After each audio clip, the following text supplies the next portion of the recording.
The date is late October, 1814. The location is the Garhwal Himalayas, a rugged vertical frontier where the lush humidity of the Indian subcontinent crashes violently into the stone roots of the roof of the world. Here, the air grows thin, and the silence of the mountains is usually broken only by the wind howling through pine forests and the distant roar of glacial rivers. But on this morning, the silence is shattered by a sound entirely alien to these high peaks. The rhythmic, heavy tramp of hobnailed boots and the rattle of thousands of steel bayonets. Marching up the steep, winding goat paths is a column of the British East India Company's army. At the head of the formation, the scarlet coats of His Majesty's 53rd Regiment of Foot stand out in stark, aggressive contrast against the grey rock and green foliage. They are the premier fighting force of the 19th century, soldiers of an empire that has crushed the armies of Tipu Sultan and the Marathas, and humiliated the French across the globe. They bring with them the smell of damp wool, pipe tobacco, and black powder. They are led by Major General Sir Rollo Gillespie, a man whose reputation for bravery borders on recklessness. Gillespie is a war hero, a legend among the troops, known for leading charges from the front. As he peers through his telescope at the ridge ahead, he sees what he believes to be a minor nuisance, a primitive obstacle to be swept aside before the army pushes on to the real prize of Kathmandu. The object of his gaze is the hill fort of Nalapani, also known as Kalinga. To the British engineers surveying it from below, it appears deceptively simple. It is not a European star fort of stone and geometry, but a stockade, a rough, improvised fortification made of double walls of heavy logs, the gap between them filled with earth and stones. It sits perched atop a steep ridge, commanding the high ground. Inside these wooden walls, however, waits an enemy unlike any the East India Company has ever faced. Defending the fort is Balbhadra Kunwar, a commander of the Gorkha kingdom. He has under his command not a massive army, but a mere 600 souls. This number includes the soldiers of the Purano Gorak battalion, but it also includes their families, women and children who have retreated into the fort for safety. They are outnumbered nearly 4-1 by the British column amassing below. They have no heavy artillery, no supply lines to the rear, and no hope of reinforcement. What they do have is the kukri, the terrifying curved blade that serves as both tool and weapon, and an absolute, spiritual refusal to surrender. The British plan is complex, devised by Lord Moira, the Governor-General back in Calcutta. The invasion of Nepal is to be a four-pronged attack, designed to crush the Gorkha kingdom in a pincer movement. General Gillespie's column is the spearhead. His orders are to take the fort quickly. The British officers, confident in their discipline and firepower, expect the hill tribesmen to scatter at the first volley of musketry. They set up their batteries, the heavy iron cannons dragged painfully up the slopes by elephants and sweating labourers. The order is given to bombard the stockade. As the British artillery opens fire, the valley echoes with the deafening thunder of 6-pounder guns. Smoke billows across the ridge, obscuring the view. Cannonballs smash into the timber walls of Nalapani, splintering wood and sending showers of earth into the air.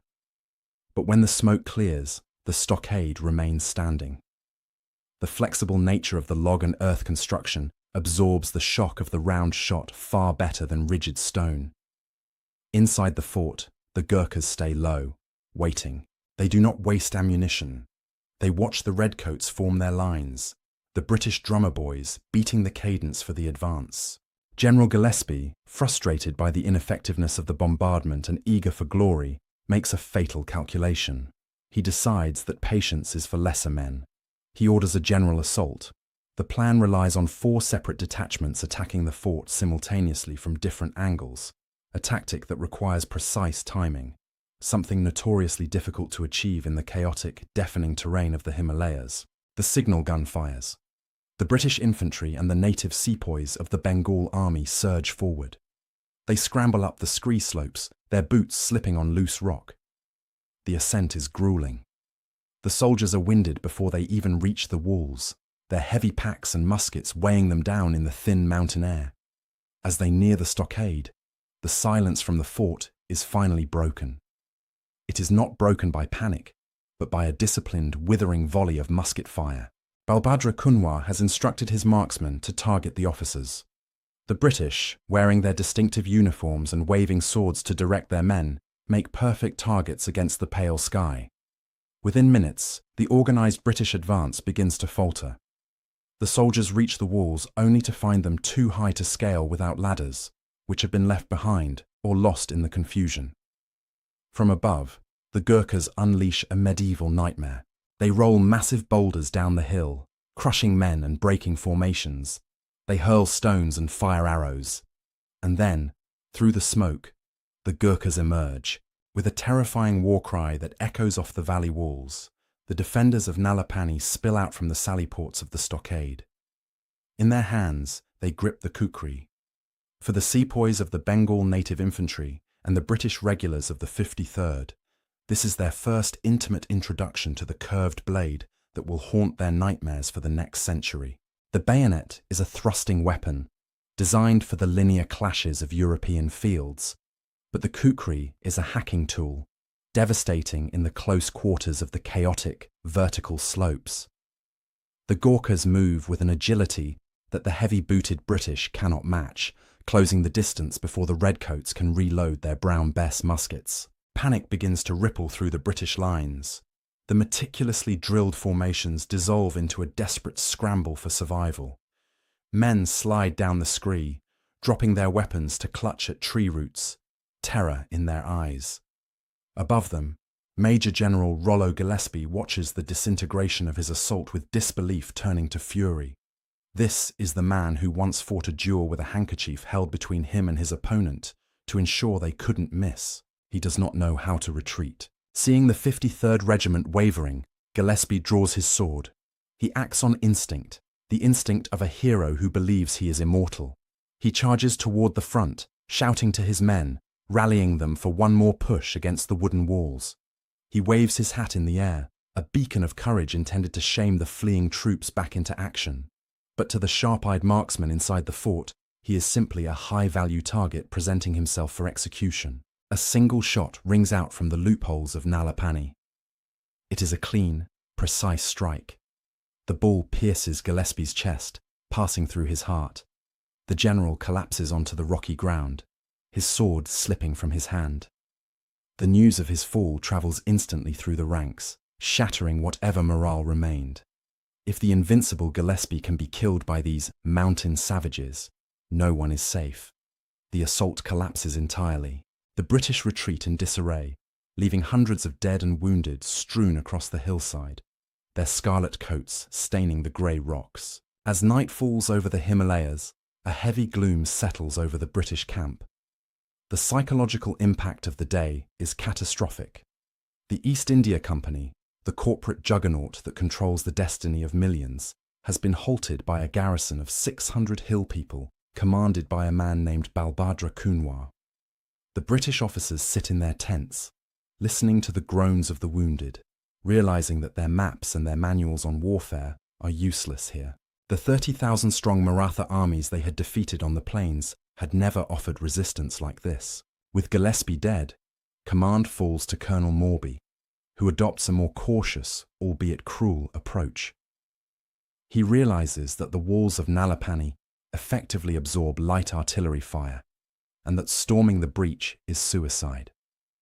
He decides to turn the geology of the mountain against the defenders. The British discover the secret spring that supplies water to the fort. In a calculated move to force a surrender, they cut off the supply lines. Inside the fort, the situation descends into a living hell. The Gurkhas have no water. The air fills with the stench of death, as it is impossible to bury the fallen outside the walls due to the constant British sniper fire. The garrison is trapped with the decomposing bodies of their comrades. Yet, incredibly, the white flag does not appear. Balbhadra Kunwar rallies his people, soldiers, women, and children alike. They survive on meagre rations, licking the condensation off stones and the damp logs of the stockade walls. When the British artillery finally manages to breach a section of the wall after days of pounding, they expect to find a broken, starving enemy ready to beg for mercy. Instead, when the dust settles, they see the Gurkhas standing amidst the rubble, kukris drawn, daring them to come closer. Women are seen tending to the wounded and even hurling stones at the British scouts. The defiance is absolute. The British, unnerved by this superhuman endurance, hesitate to launch another ground assault, preferring to let thirst do the work of the bayonet. For a month, the siege drags on. The primitive fortress of Nalapani becomes a symbol of British humiliation and Gurkha valor. But biology eventually dictates what gunpowder cannot. By late November, the thirst is maddening. The garrison is reduced to a skeleton crew of survivors. Balbhadra Kunwar realizes that to stay is to die of dehydration, but to surrender is to violate his honor. He chooses a third option. On a moonlit night in late November, the sentries of the 53rd Regiment peer into the darkness surrounding the silent fort.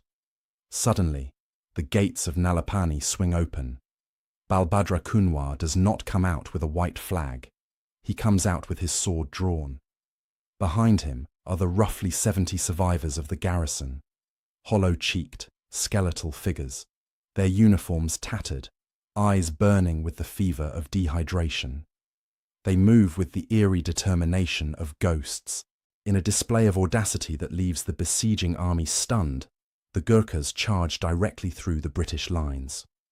There is a brief, confused skirmish, the flash of muskets illuminating the dark woods, but the sheer ferocity of the breakout allows Balbhadra and his core group to vanish into the dense pine forests and the mist of the hills. They escape to fight another day. When the British finally enter the fort the next morning, the mood is not one of triumph, but of solemn horror. The stench of death is overwhelming.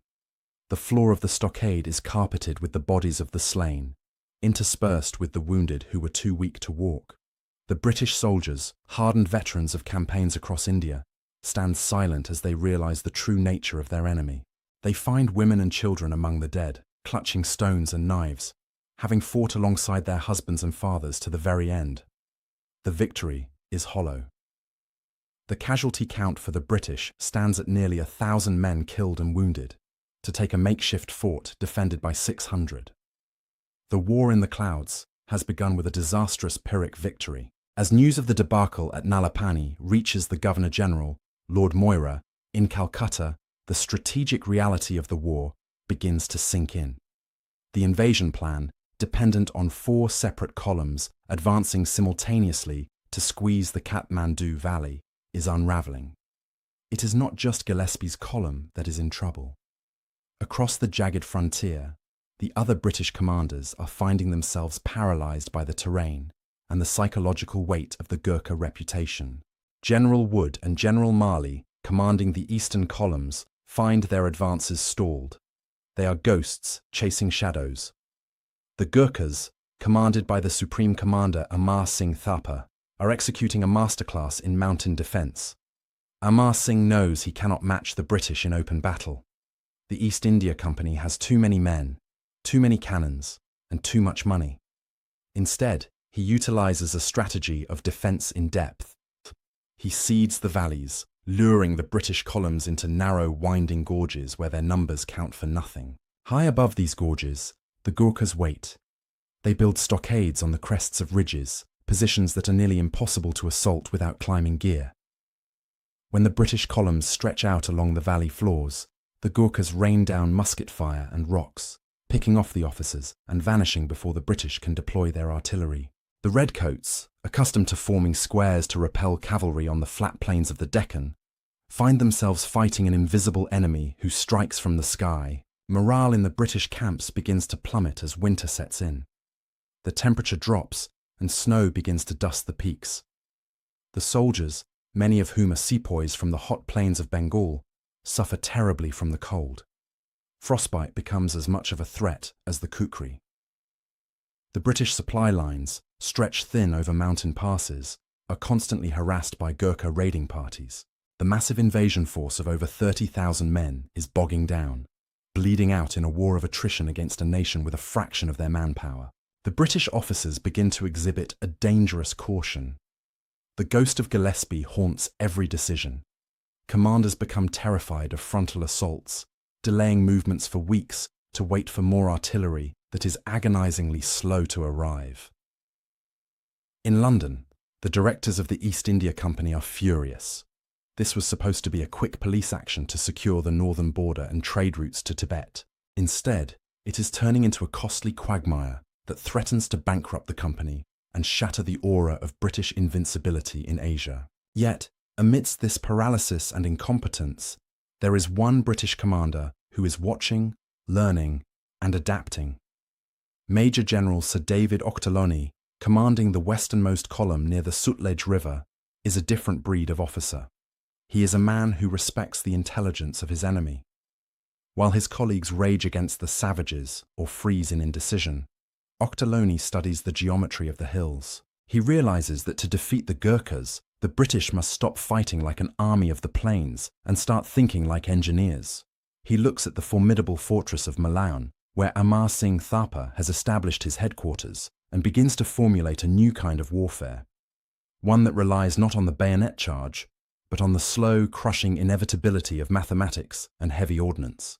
Major General David Ochterlony understands that in this terrain, altitude is the only currency that matters. The Gurkhas have spent generations mastering the art of holding the high ground, creating a tactical puzzle where every step forward for the British is an uphill battle into musket fire. Ochterlony decides to change the rules. He stops looking for a glorious breakthrough and starts planning a campaign of engineering and geometry. The transformation of the British strategy is radical. The army effectively ceases to be a manoeuvring combat force and becomes a heavily armed construction crew. Ochterlony orders his pioneers and engineers to the front. Their weapon is not the brown bess, but the pickaxe, the shovel, and the crowbar. Under the constant threat of sniper fire and rockfalls, thousands of labourers begin to carve zigzagging roads out of the sheer cliffs. They blast away rock faces and widen goat tracks, turning vertical wilderness into a navigable military highway. The objective of this colossal labour is to bring the heavy guns into play. Until now, the British have relied on light mountain guns that bounce harmlessly off the stockades. Ochterlony demands the impossible. He wants the massive 12-pounder and even 18-pounder siege cannons, iron beasts designed for the flat plains of Europe, dragged up to the roof of the world. The spectacle is one of sheer human and animal will. Elephants, usually the workhorses of the Indian plains, are pushed to their limits, heaving guns up the lower slopes until the terrain becomes too steep even for them. Then it falls to the men. Hundreds of soldiers, harnessed with ropes and pulleys, inch the dismantled cannons up gradients of 45 degrees. They slip in the mud and snow, muscles screaming, hauling tons of iron straight up the mountainside. Once a gun reaches a ridge, the strategy reveals its brilliance. The British establish a fortified battery, creating a secure firing platform. From this new height, they look across the valley to the next Gurkha stockade. Unlike the infantry at Nalapani, who were forced to charge blindly, Ochterlony's gunners can now level their sights. The heavy iron balls fly across the chasms, smashing into the wooden walls of the Gurkha forts with devastating kinetic energy. The stockades, impervious to musket balls, splinter and collapse under the bombardment of the 18-pounders. It is a slow, methodical strangulation. Ochterlony captures a ridge, builds a road, hauls up the guns, destroys the next target, and repeats the process. It is a staircase of destruction. Amar Singh Thapa, watching from his headquarters at the fortress of Malayan, recognizes the shift. His tactical genius has always relied on the British making mistakes, rushing into ambushes, or tiring themselves out on the climbs. But Ochterlony is making no mistakes. He is not offering battle. He is removing the mountain itself as an obstacle. The Gurkha defenders find themselves in a desperate position. Their preferred tactics of shock charges and ambushes are rendered useless against an enemy that advances behind a wall of artillery fire. As the British batteries inch closer to Malayan, the war in the clouds turns into a duel of resources. The Gurkhas are cut off from their supply lines in Kathmandu. They are running low on gunpowder, forced to manufacture their own inferior blasting powder from local materials. Food is scarce. Yet, the morale of the Gurkha soldier remains unbroken. Even as their outer defences crumble under the mathematical precision of Ochterlony's advance, they retreat in good order. falling back to the primary citadel of Malayan for a final stand. By April 1815, Ochterlony has maneuvered his forces into position. He has not just surrounded a fort, he has compromised the entire Gurkha defensive line along the Sutlej River. The stage is set for the decisive confrontation. But Ochterlony, ever the calculator, knows that Amar Singh Thapa is cornered and dangerous. A frontal assault on Malayan could still result in a massacre similar to Nalapani. The British general decides to tighten the noose further, aiming to seize two strategic points, the ridges of Ryla and Deothal, that overlook the main fortress. Control of these peaks will render Malayan indefensible. On the night of April 14th, British columns move silently under the cover of darkness to seize these key positions. When the sun rises over the Himalayas, the Gurkhas awake to a horrifying sight. The British are not just below them anymore, they are above them, entrenching themselves on the heights of Deothal, digging in and hauling up their cannons. The board has been flipped. Amar Singh Thapa knows he has only one choice left. He cannot stay in Malayan and be pounded into dust. He must counterattack. He must take back the ridge of Deothal or the war is lost. The morning of April 16, 1815, breaks cold and bright over the ridge of Deothal. The British soldiers of the native infantry regiments, digging frantically into the rocky soil to secure their positions, look down into the valley and witness a sight that defies military logic. The Gurkha army is mustering for an attack, but they are not forming up for a tactical maneuver. They are preparing to charge straight up the throat of the British guns. Leading this desperate assault is not a young hothead, but a legend of the mountains, Bhakti Thapa. At over 70 years of age, he is a veteran of decades of Himalayan warfare. By all rights, he should be commanding from the rear or retired in honor. Instead, he has promised Amar Singh Thapa that he will either drive the British from the ridge or die trying. The sight of this white-bearded warrior drawing his kukri sends a shockwave of inspiration through the Gurkha ranks. 2,000 men rally behind him. They know the odds.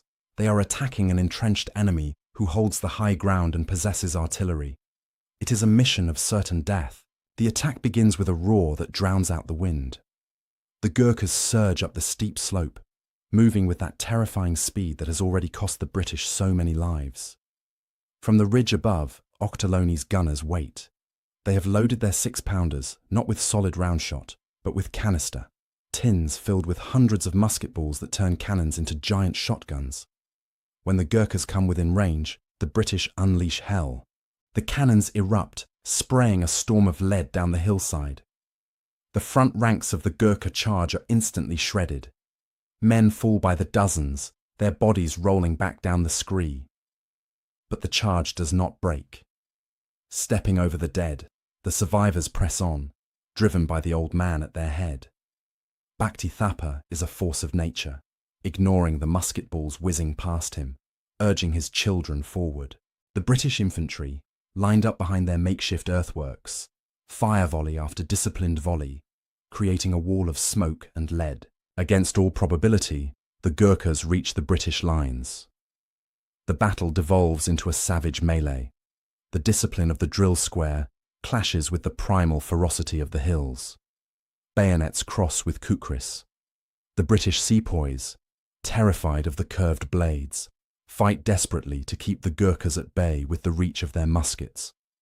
For a moment, it seems the sheer spiritual force of the Gurkha attack might overrun the position. The British line bends. Gunners abandon their cannons to fight hand-to-hand with rammers and swords. But the laws of war are cruel. Courage alone cannot silence artillery forever. British reinforcements pour fire into the flanks of the Gurkha mass. In the thick of the fighting, Bhakti Thapa is finally struck. A musket ball hits the old commander, and he falls on the rocky soil of the ridge he tried so desperately to save. With their leader down and the British fire intensifying, the heart goes out of the attack. The Gurkhas, having given everything, begin to recede down the mountain, leaving the slopes covered in the flower of their army. The Battle of Deothal is over, and with it, the hope of a Gurkha victory. But what happens next defines the legacy of this war. When the British scour the battlefield, they find the body of Bhakti Thapa. There is no cheering, no desecration. General Ochterlony, deeply moved by the gallantry of the 70-year-old warrior, orders that the body be treated with the utmost respect. In a rare gesture of chivalry, he returns Bhakti Tharpa's body to the Gorkha camp wrapped in expensive shawls, accompanied by a guard of honor. The British and the Gurkhas, though locked in a brutal war, have forged a strange, bloody bond of mutual admiration. They recognize in each other the same warrior spirit. With the heights of Deothal secured and the Gorkha army bled white, the fortress of Malayan is now completely isolated. The bombardment begins in earnest. The heavy guns, now unopposed, smash the walls of the citadel day and night. Inside, the situation is hopeless. The defenders are starving, their ammunition is gone, and their greatest champions are dead. The desertions begin. Gorkha soldiers, realizing the war is lost, slip away in the night, not to flee, but many to actually walk into the British camp and offer their services to the victors. So impressed are they by Ochterlony's leadership. Amar Singh Thapa, the proud supreme commander, is left with only a handful of loyal retainers. He holds out until the very last moment, but on May 15, 1815, the reality is undeniable. To continue would be merely to sentence his remaining people to death.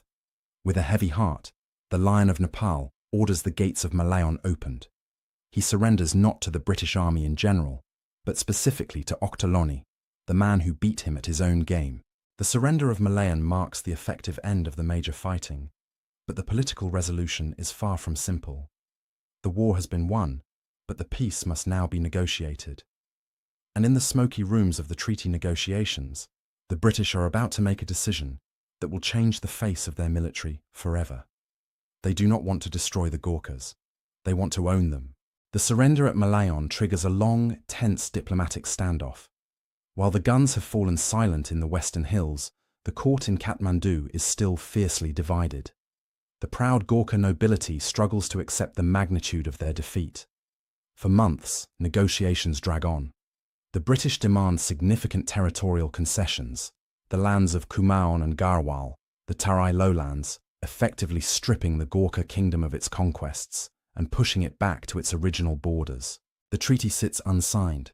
The Kathmandu Durbar stalls, hoping for Chinese intervention or a miraculous turn of fortune. Finally, the British lose patience. In early 1816, Ochterlony is ordered to march again, this time directly toward Kathmandu. He advances through the terrifyingly steep Churia hills, bypassing the main Gorkha defensive positions by discovering a secret smuggler's route through the jungle. It is a masterstroke of reconnaissance. When the British army suddenly appears in the valley of Makwanpur, practically on the doorstep of the capital, the Gorkha resistance collapses. The reality is stark. Sign the treaty or face the total destruction of the kingdom. On March 4, 1816, at the village of Sugauli, the treaty is finally ratified. The terms are harsh. Nepal loses nearly a third of its territory. A British resident, a diplomat who acts as the eyes and ears of the East India Company, is to be permanently stationed in Kathmandu, a bitter pill for a nation that had prided itself on its isolation. But hidden within the legal language of borders and trade rights is a quiet, undocumented agreement that will have far greater historical resonance than any map change. During the war, the British officers had been keeping journals. In these diaries, men like Ochterlony and his junior officers wrote with awe about their enemy. They described the Gurkhas not as savages, but as the bravest of the brave. They marveled at their cheerfulness under fire, their loyalty to their leaders, and their terrifying skill with the blade. The British realized that the only thing better than fighting against the Gurkhas would be fighting alongside them. Even before the ink on the Treaty of Sugauli is dry, the recruitment begins. It is a chaotic, informal process at first. The British begin to enlist the very men they had been shooting at just weeks prior. These first battalions, the Nasiri, the Sirmoor, and the Kumaon, are formed from the prisoners of war and the deserters who had left Malayan. The British officers, usually strict and distant with their native sepoys, find themselves forming a unique bond with these hillmen. They share a love of sport, hunting, and a grim sense of humour. The experiment is an immediate success.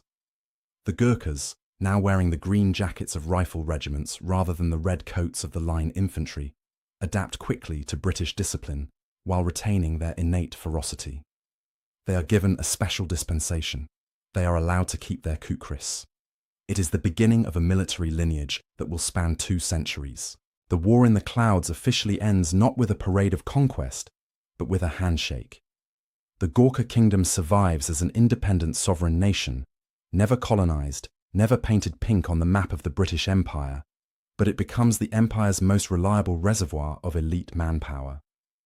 The soldiers who had rolled boulders down on General Gillespie's men at Nalapani now stand guard over British interests. As the British columns finally pack up their camps and begin the long march back to the plains of India, they leave behind the silent forts and the graves of their fallen comrades. The mountains return to their ancient quiet. The scars on the land, the blasted rocks, the ruined stockades will eventually be covered by moss and pine needles. But the psychological scars and the respect earned in blood will endure. The war has settled the borders of modern Nepal, but it has also created a legend. However, the story of the Gurkhas is not just one of recruitment. It is defined by the baptism of fire that cemented their new status. It would not take long for the British to call upon their new brothers in arms. The test of this new alliance would come not in the mountains, but on the dusty plains of India, where the Gurkhas would have to prove that their loyalty was not just a matter of pay, but a matter of honor. That test arrives at the siege of Bharatpur in 1825. The fortress of Bharatpur is a legendary stronghold, a massive structure of baked mud that has previously defied British attempts to capture it. It is the exact opposite of the war in the clouds. It is a war of heat, dust, and flat, open killing fields.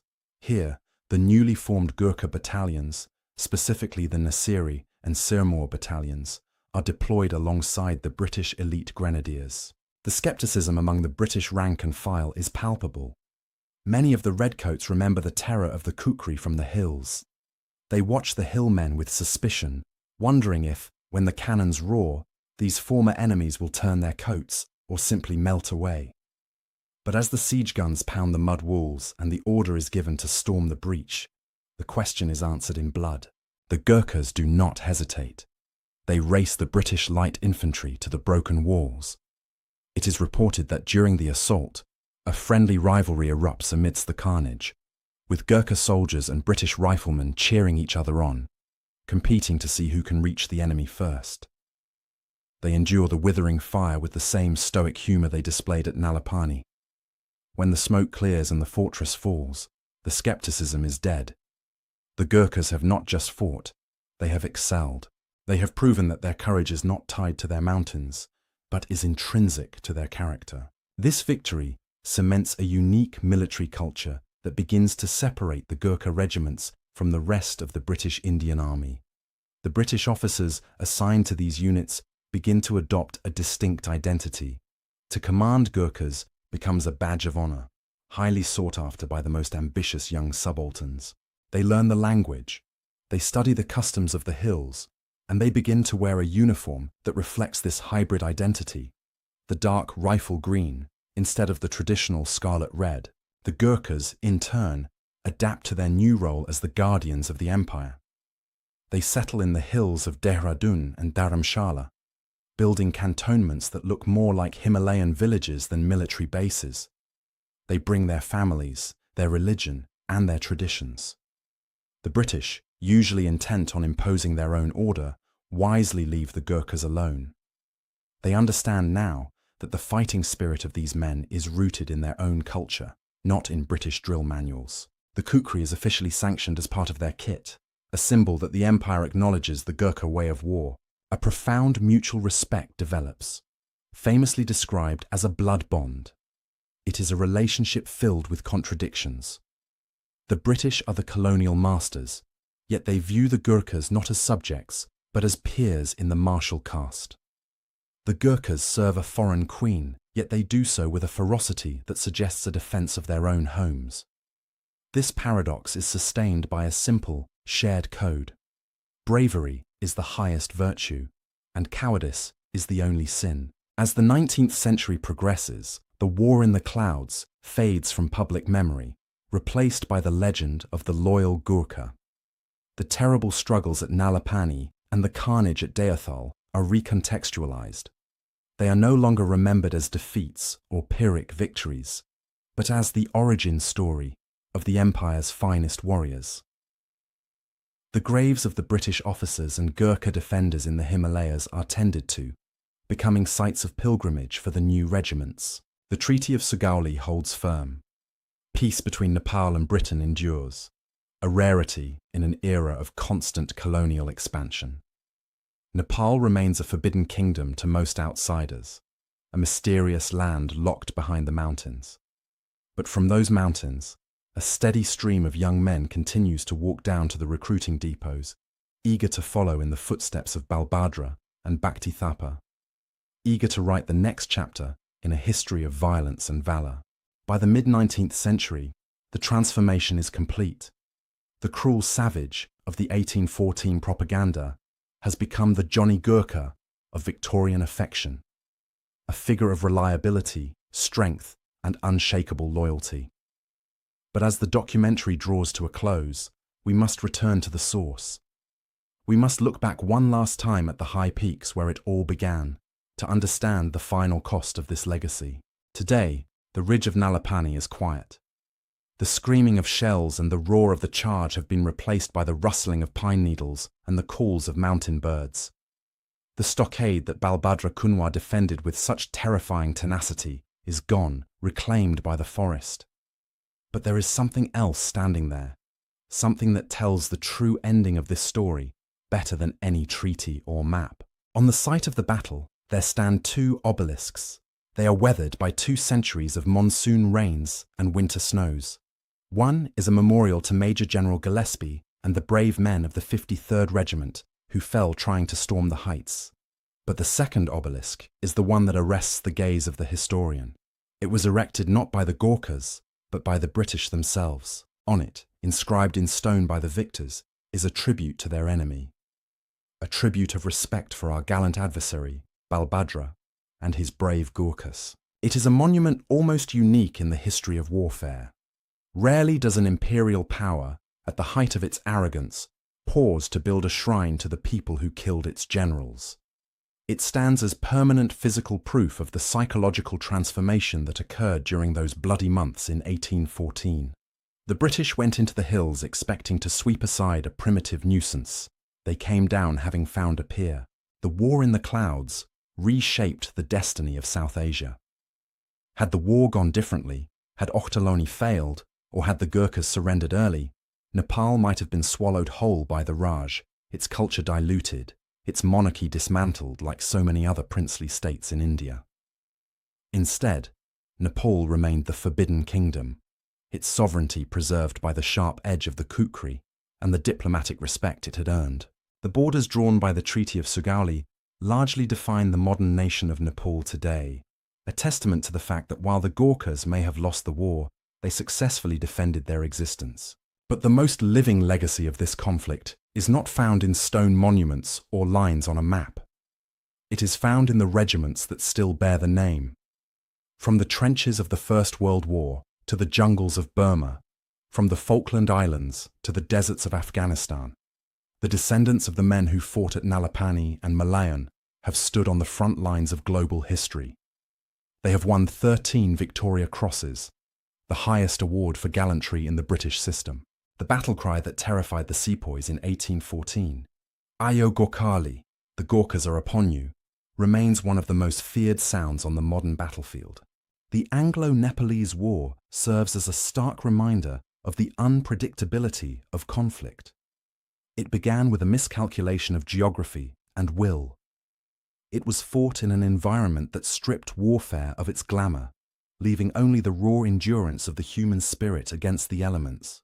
It proved that technology and numbers are not always decisive when pitted against terrain and courage. As the sun sets over the Himalayas, casting long purple shadows over the deep valleys where the 53rd Foot once marched, the history seems to hang heavy in the thin air. The Redcoats are long gone, their empire dissolved into the pages of history books. The East India Company, once the master of trade and war, is dust, but the mountains remain.